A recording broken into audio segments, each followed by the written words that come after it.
La parole est désormais à Monsieur Michel Larive, rapporteur pour avis de la Commission des affaires culturelles et de l'éducation. Monsieur Larive, vous avez également la parole pour 5 minutes.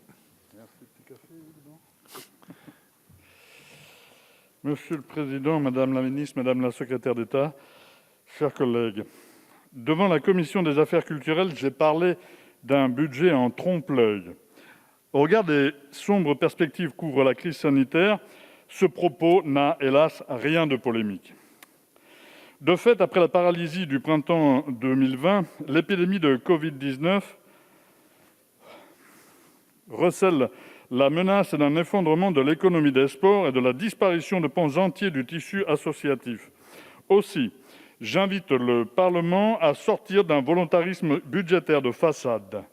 Oui, la programmation 2021 affiche une hausse globale des crédits, en l'occurrence des autorisations d'engagement en augmentation de 5,5% et des crédits de paiement en hausse de 12,51%. En réalité, cette dynamique comptable dissimule à peine le poids prépondérant de deux facteurs essentiels. D'une part, la croissance des crédits mobilisés en vue de la préparation des Jeux olympiques et paralympiques par le biais de la Solideo. D'autre part, à un moindre degré, une obstination déraisonnable pour le service national universel. En dehors de ces deux postes de dépenses, le gouvernement ne propose pas de réelle inflexion ou de nouveaux moyens dans le soutien apporté à la mission sport, jeunesse et vie associative. On m'objectera que le plan de relance pourvoira à tout. D'après les engagements pris par le gouvernement, il devrait en effet porter les crédits du plan de relance pour le sport à 120 millions d'euros et le nombre de missions de service civique à 100 000. Toutefois, nous devons la vérité à ceux qui nous écoutent. France Relance constitue un instrument de financement ponctuel dont les crédits pourraient être consommés sur une période de 2 ans.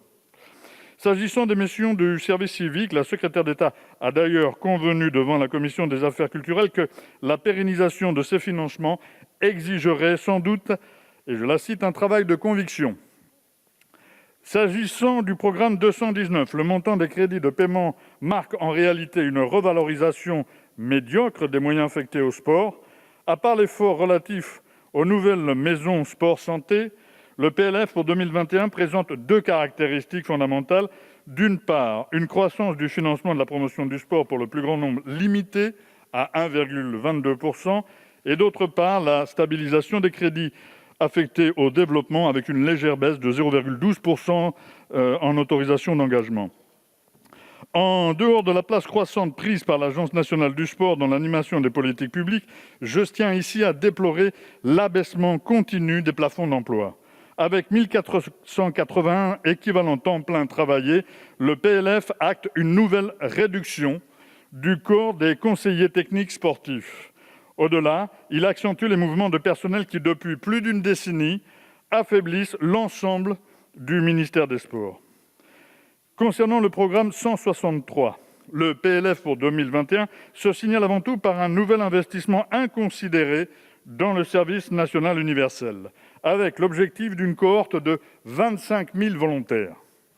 Or, l'examen de la préfiguration réalisé en 2019 montre des lourdeurs de ce dispositif sur le plan de son organisation. Surtout, il pourrait demain susciter une dépense exorbitante, alors que sa contribution à l'apprentissage de la citoyenneté et au sens de l'engagement reste à démontrer. Par contraste, les crédits du FDVA, comme ceux du service civique, stagnent. La dotation du FONJEP bénéficie bien d'1 petit million supplémentaire, soit une augmentation bien faible au regard des financements annoncés par le plan de relance. Dans le contexte dramatique créé par la crise sanitaire, les ressources accaparées par le SNU pourraient être à l'évidence, bien entendu, bien mieux employées dans l'intérêt de la préservation des milieux associatifs et de l'engagement. Chers collègues, sur bien des points, la programmation proposée appelle de profonds infléchissements. Les travaux en commission le montrent. Par-delà les étiquettes et la loi d'airain du fait majoritaire, des convergences constructives sont possibles sur des diagnostics et des initiatives communes fondées sur l'expérience du terrain. Je pense ici aux initiatives qui, à des degrés divers, manifestent l'intérêt porté aux moyens d'intervention du Fonds de développement de la vie associative. Le développement de pratiques d'une activité physique ou sportive constitue un enjeu de politique publique. Nous devons donc renouveler nos moyens d'action. ce qui implique d'évaluer l'action de l'Agence nationale du sport, mais aussi de favoriser l'accès aux clubs et aux associations sportives, par exemple au moyen d'un passeport. C'est dans cette optique que je défendrai tout à l'heure plusieurs amendements destinés à employer au mieux les ressources de l'actuel projet de loi de finances affectées au sport et à la jeunesse et à la vie associative, en considération des doutes sur son efficacité et par opposition à certaines de ses priorités.